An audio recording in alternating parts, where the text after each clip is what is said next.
with the favorite Eugene Onegin.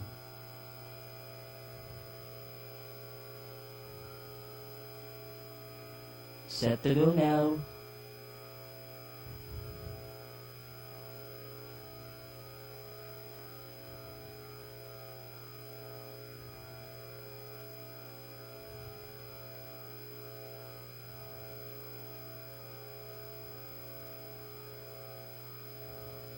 Condition race, category number 9 merge, has just begun. The barrister, the early leader, leads by a half a length. Running viral second now is a gentleman Jima. Running by, or rather Eugene Onegin. Running viral comes Shu in the middle now is an affair to remember.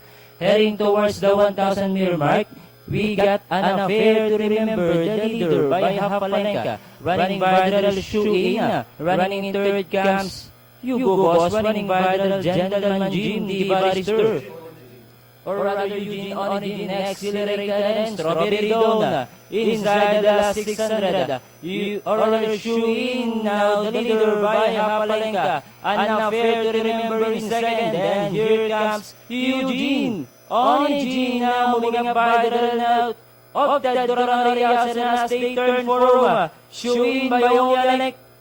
Eugene Onegin takes the lead by half a length. Shu now shuffled back in second and down the stretch they come. Eugene Onegin now starts to draw away this time by about 5 lengths, followed by Shu accelerated moving up Hugo Boss, and finally Eugene Onegin. Shu accelerated Hugo Boss, an affair to remember, the barrister Strawberry Dawn.